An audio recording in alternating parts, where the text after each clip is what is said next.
If new Falcons offensive coordinator Tommy Rees looks more like the next Ben Johnson than the next Zach Robinson, well, things might be looking up in Atlanta.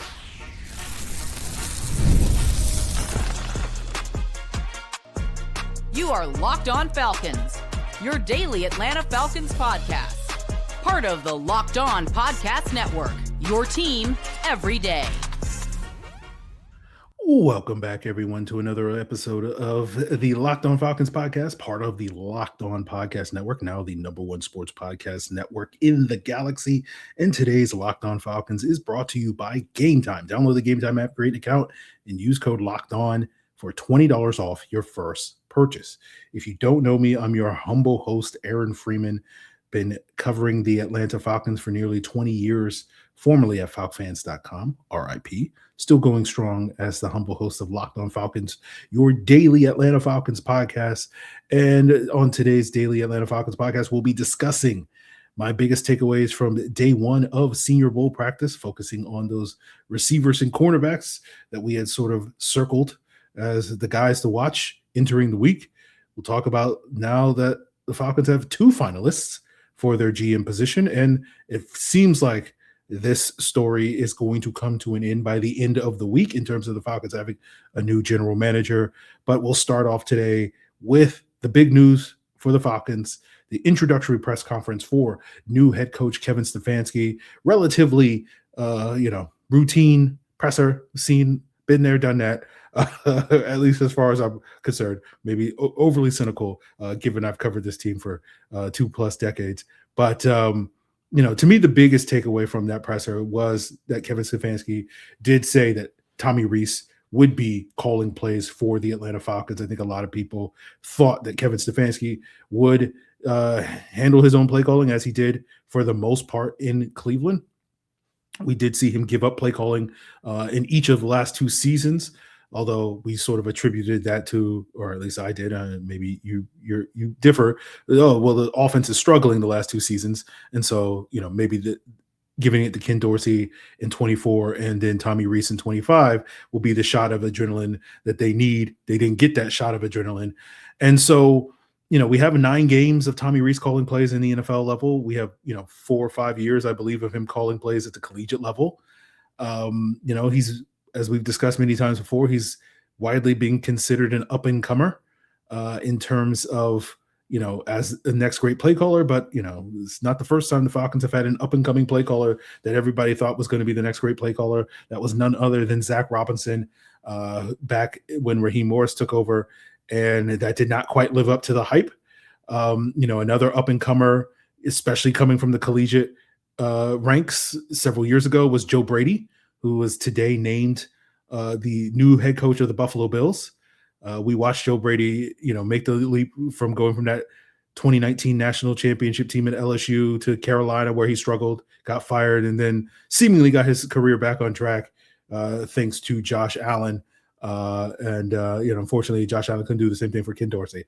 But there's a lot of parallels between those two guys, I guess you could say, between Brady and Rees. And Josh Allen isn't coming through that door, I don't think. Again, I don't know if Michael Penix is going to be the next Josh Allen. If the Falcons are going to find a Josh Allen, we'll see if they can get that guy in 2027. But, we did see Rees call plays for a few years in Notre Dame. He then made the move to Alabama in 2023. That was Nick Saban's final year there. And certainly, Nick Saban being one of the greatest coaches at the collegiate level of all time, and a lot of successful coaches walking through that Alabama program as guys that, were able to build off of that and go become, head coaches at the collegiate level elsewhere. The fact that Tommy Rees was kind of identified as that guy, what age 31, 32, 30 by Nick Saban is a ringing endorsement, but we just haven't seen it manifest. That one year was, I believe, the first year of Jalen Milroe starting after Bryce Young's exit to Carolina. We'll probably talk more about, what went on with Tommy Rees, both at Notre Dame and Alabama later this offseason. We'll probably talk to some various Locked On folks and others about that and continue to unpack the sort of Tommy Rees saga in the collegiate level to sort of see if we should feel good or great about his future in Atlanta. But because we just kind of went through this with Zach Robinson, I think it's understandable why people may be a little skeptical, and especially when you look at the minimal results that you had last year in Cleveland. It didn't quite work out. That's not necessarily going to thrill you. Where his one stint as an NFL play caller, he had the worst offense in the NFL. And so that doesn't necessarily fill you with hope, but we'll see on that front. But when we talk about this decision, you do wonder a little bit that this, it's not super surprising in the sense that Kevin Stefanski would do this. This was certainly on the table, but you do wonder a little bit, okay, Kevin Stefanski, if you're not calling plays, what is it that you're actually going to do? You're just going to be a CEO head coach. And, one of the Locked On Falcons insiders asked me earlier today, is like, how many offensive minded head coaches don't call plays in the NFL? And I actually had to go and do research. And like the two that I know are Nick Sirianni and Dan Campbell. Sirianni, we know, is a terrible play caller. And, no offense to Nick Sirianni, but I think most of us agree that his success in Philadelphia is mostly because of how great the Eagles roster is, as opposed to how great a coach he is. Campbell has proven himself to be a competent play caller, especially this past year when he had to take over those duties.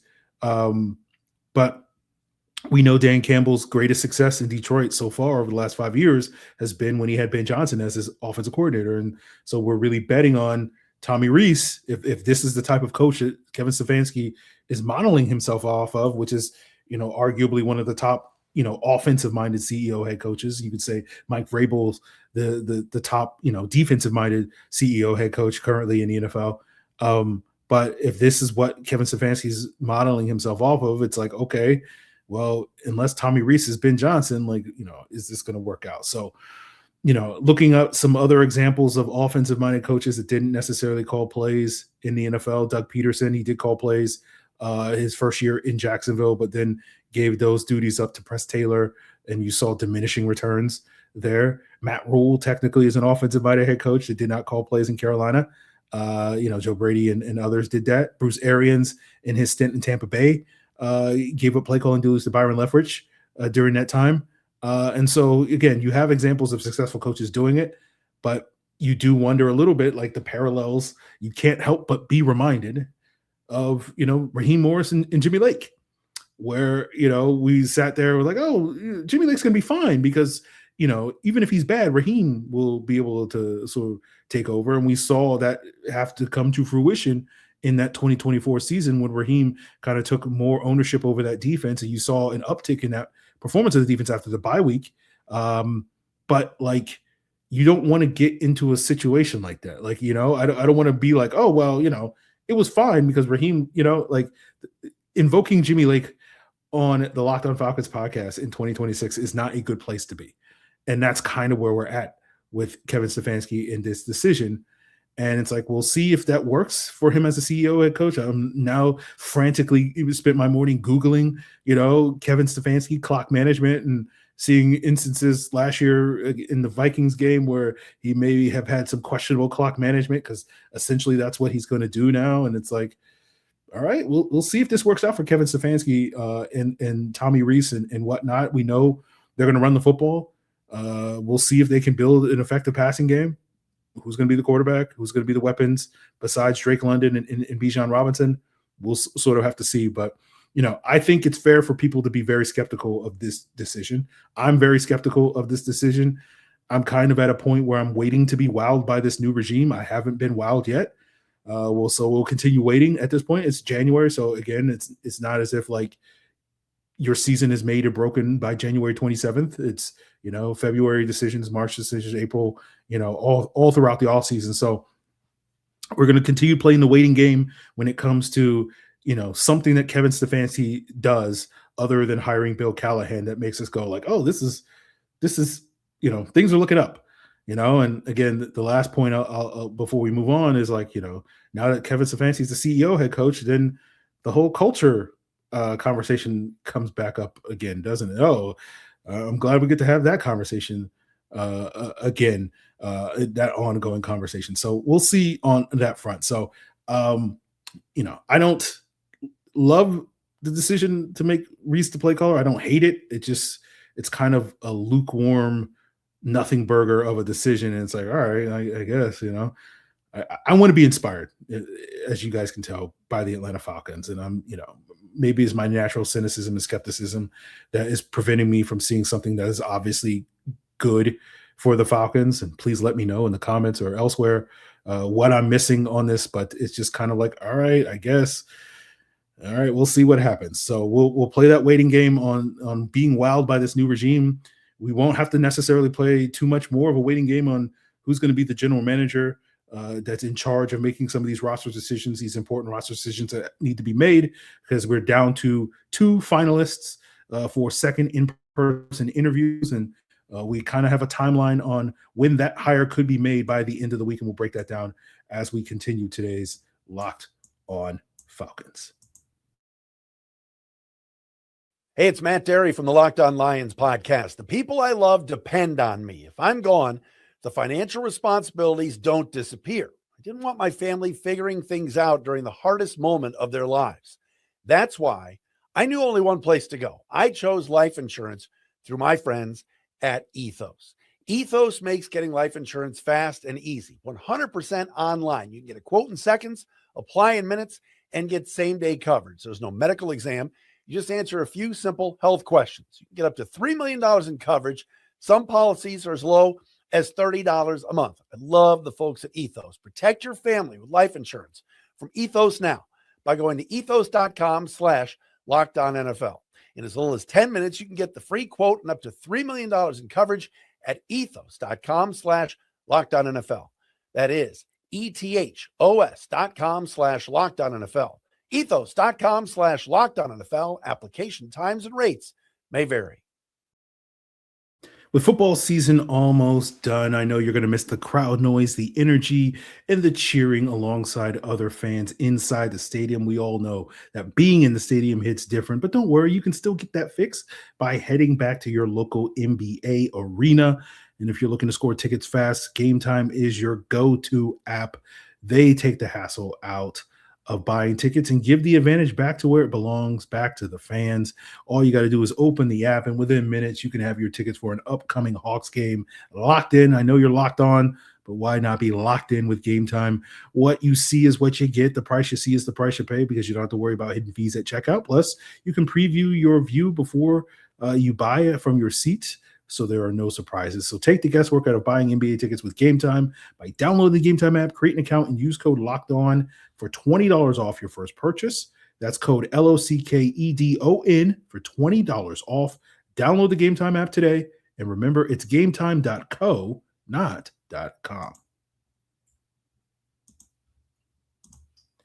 So before we continue today's episode, I want to plug the Everydayer Club, right? I think all of you that are everydayers of this podcast, and you are the reason why Locked On is the #1 sports podcast network in the galaxy. And if you want to level up your everydayerness, all you got to do is join the Everydayer Club at the link in the description below at lockedonfalcons.supercast.com for $5 a month or $50 a year. You can get access to a premium Discord channel with other fans so that you can fight the good fight with me against these pesky Saints fans that are trying to gang up on me, as well as get an ad-free version of Locked On Falcons and, some sweet Locked On merch. Go check it out at the link in the description below. So we have 2 GM finalists in Ian Cunningham, the current Bears assistant GM, and James Liipfert, the current Texans assistant GM. And these 2 guys will have in-person interviews on Thursday, according to Albert Breer of Sports Illustrated. So that, of course, means that when I'm traveling back from Mobile, driving all day Friday, the Falcons will announce that hire. And so we will not get a chance to react to it, because the Falcons always are doing everything in their power to make my life miserable, which, I've probably earned by all the trash I've been talking about this team for the last 2 decades. But, I just want my life to be better. And unfortunately, the Falcons don't make it easy on it. So we'll see what the timeline on that. But, presumably after those 2 in-person interviews occur on Thursday, we should assume that probably within the next 24 hours, the Falcons will make their decision on who their next general manager is going to be. Cunningham has been the front runner from the jump since the firing of Terry Fontenot. Given that Ryan Poles, who's the current Bears GM, connection with Matt Ryan, the Falcons president of football in all of the Americas. Poles and Ryan, for those that don't know, played together at Boston College. Ian Cunningham is a former offensive lineman that played at UVA. I believe he's the nephew of Arthur Ashe. And so presumably that Poles Ryan connection has given Cunningham the inside track. But, at this point, I'm kind of leaning that I think because Cunningham hasn't gotten the job, I'm starting to lean that maybe he should not be considered the front runner, with James Liipfert potentially being that guy. Like, if you ask me today, I'm like, I think it's like a 52% chance that they name James Liipfert the GM, which is the first time that I've not thought that, Cunningham was the betting favorite. And so if you're wondering, what the presence of Bob Quinn, the new senior advisor to Kevin Stefanski, we didn't get any clarity on what exactly Bob Quinn's supposed to do, in today's presser from Kevin Stefanski. But as we mentioned yesterday, Quinn and Liipfert worked together in New England before Quinn became the Lions general manager for a couple of years. And, I know many of you guys are happy that Josh Williams was not named a finalist, the 49ers director of scouting and football ops, because that means I have to, put to bed all my Rich McKay conspiracies. But hey, guys, how do you think that, it was me with my conspiracies, right? It's conspiracy, right? It was me shedding the light on this conspiracy that got the Falcons the second guess their decision. Like, oh yeah, it would be a bad look for us if we bring Josh Williams in because of the Rich McKay conspiracy. And now that I can drop the Rich McKay conspiracy, I can now start a Bob Quinn conspiracy, right? We had a Ryan Pace as the shadow GM behind Terry Fontenot. So Bob Quinn's going to be the shadow GM behind James Liipfert if he is named the new GM for the Atlanta Falcons. So conspiracies galore. They're not ending, okay, here on the Locked On Falcons podcast.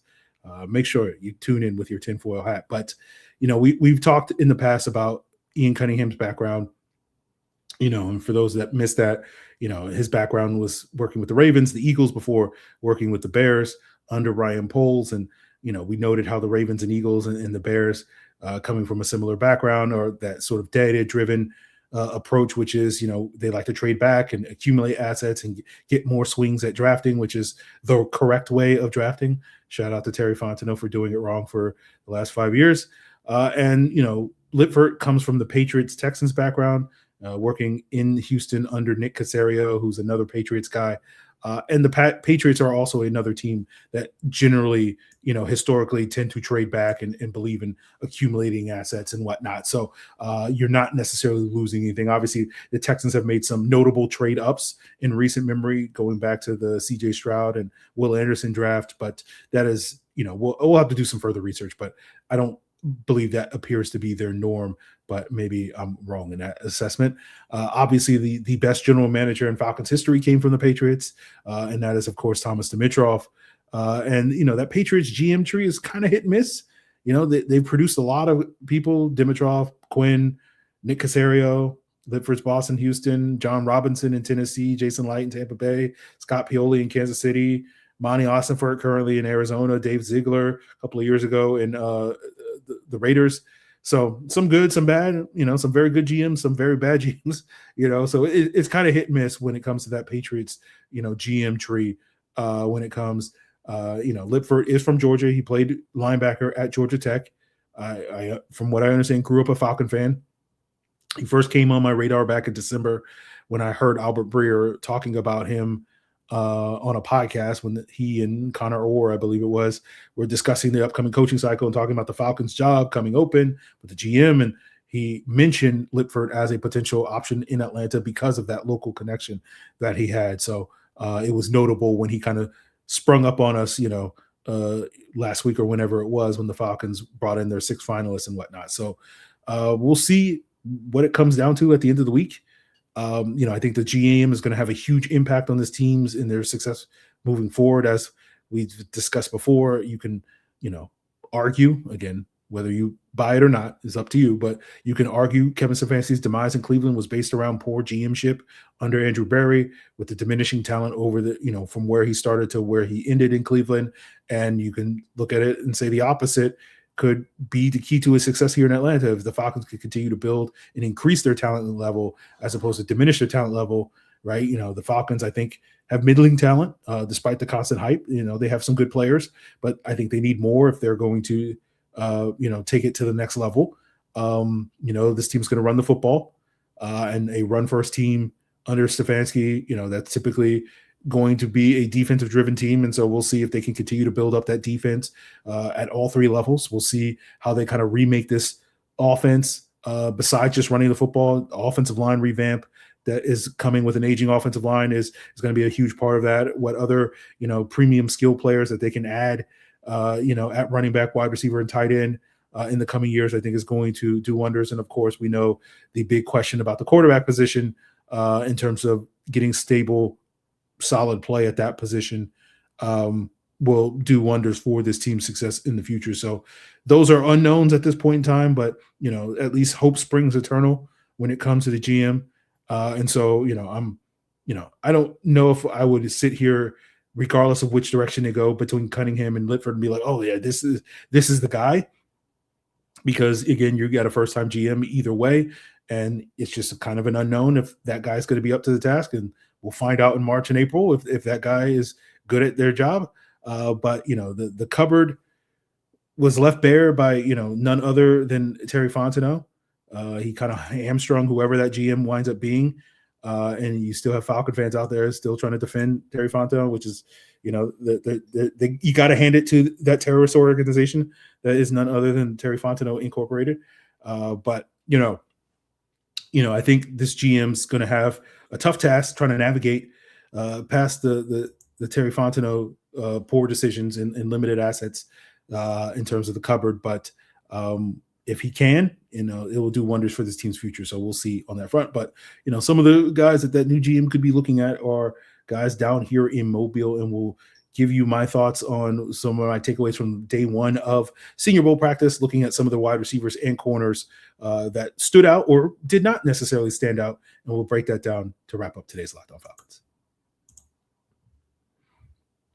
So it's last call for football on FanDuel with one final Sunday, one last kickoff, and the final chance to get in on the action before the NFL season officially comes to a close. It is Super Bowl 60, and FanDuel is making sure that you are right in the middle of the action with a special offer just in time for the biggest game of the year. Whether you're backing the favorite, the Seattle Seahawks, or riding that underdog, the New England Patriots, or building one last same-game parlay, or just looking for some fun props, FanDuel is there for you. It's the place where the predictions turn into plays, the stats turn into storylines, and every snap feels bigger. It's the perfect way to cap off your season and make the Super Bowl even more exciting from kickoff to that final whistle. And if you're a new customer to FanDuel, all you got to do is bet just $5 and you'll get $200 in bonus bets if that first $5 bet wins. So make it count, because after the Super Bowl, the NFL season is over. So it's last call for football on FanDuel, an official sportsbook partner of Super Bowl 60. Visit FanDuel.com to get started. So it was a very chilly day down here in Mobile. No one really popped looking at the wide receivers and cornerbacks to be like, oh, those sort of stand-up moments where you're like, okay, this is different, right? There's always usually somebody, but didn't quite get that vibe today. Nothing too negative, nothing too, positive.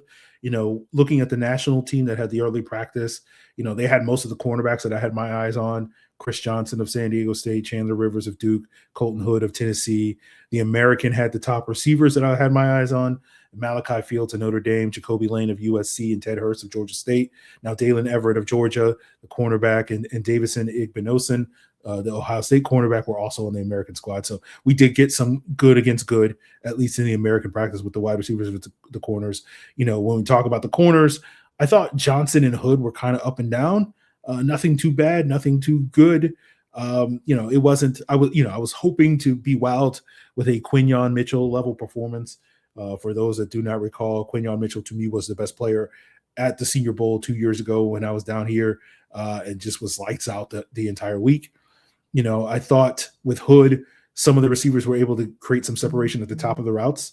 for against him. But that kind of comes with the territory with more of that press man corner. Everett did get some nickel work in team sessions, so that was notable. None of the corners really stood out in one-on-ones. Igbinosun lined up against one of the LSU wide receivers, I forget which one, and did a good job jamming him, given that he's a smaller wide receiver. But then that receiver was able to kind of create separation after working through that jam. And that's kind of the vibe you get with Igbinosun, where it's like he has to play in press, and he struggled a little bit.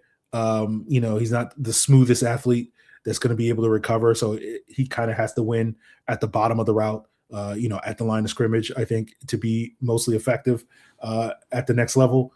When it comes to the receivers, I thought Fields looked the best out of this 3-person group between him, Lane, and Hurst. He didn't look super sudden or super explosive, but was just kind of smooth.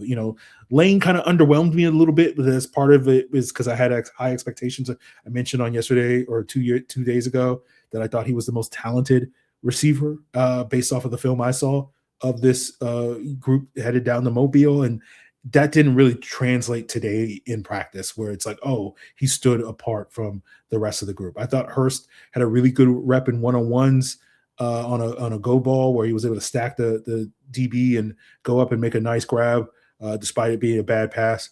But he's not none of those guys. They're all big, long speed type of guys that are not going to be super, super sudden. But it did feel like Fields looked the most sudden of that group and the smoothest of that group. Some guys that stood out to me that I hadn't really watched going into the week that just, flashed a couple of positive reps that you always try to make notes of guys that are like, okay, I need to go back and watch this film. There was a Northwestern cornerback, Fred Davis. He was very handsy on a couple of reps, which drew some flags from the officials on hand. But, he's a sturdy, solid 6 foot, 197-pound corner that feels like a guy that could potentially match up well with bigger wide receivers, which is what we're looking for, at least what I'm looking for to pair across from AJ Terrell to deal with the Mike Evans and Tedero and McMillan size problems that we're going to have to deal with, potentially 4 times a year. Now here in Atlanta, on the wide receiver end, Boston College wide receiver Lewis Bond, Missouri wide receiver Kevin Coleman looks smooth and did a nice job separating on a couple of reps. They're smaller guys, both under 6 foot. Coleman's only 174 pounds. And so you expect those guys to be able to separate, especially from some of the bigger corners that they went up against in practice. But Baylor wide receiver Josh Cameron had a couple of good reps. Jarvis Davis of Locked On Sports Atlanta told me about one of the Texas Tech wide receivers. There are 2, and I forget which one it was, that had a really good rep on a play, but I missed the play, so I can't confirm or deny it. But John Carroll, wide receiver Tyron Montgomery, had a really good catch at the end of one period where he was able to elevate over a defender as well. So those were some of the standout moments. When it comes to the one-on-ones in these practice settings, they're really geared towards the wide receivers. So it's not a shock to me that the wide receivers collectively looked a little bit better than the corners because one-on-ones are typically geared in favor of the offensive player when it comes to wide receiver versus cornerback. In the trenches, it's the defensive player that has the advantage when you're looking at pass rushers versus the offensive lineman.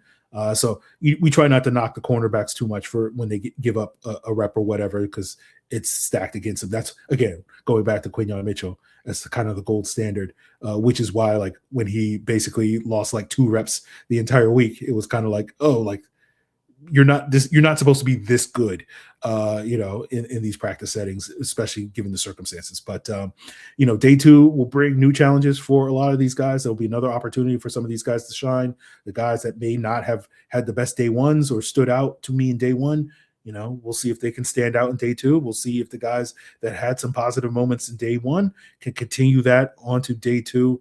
I know a lot of draft people, particularly the big draft people, out there, tend to put the most emphasis on day 2. It's kind of their big day when it comes to whoever's the best guy on day 2 is kind of the guy that wins the week for a lot of folks, because I know a lot of those people don't even stay for the 3rd day of practice in terms of the big draft people. So day 2 is going to be a big day for these guys. And now that we've kind of, wet our whistle with, day 1, we'll see sort of who can quench that thirst on day 2, if you don't mind that metaphor.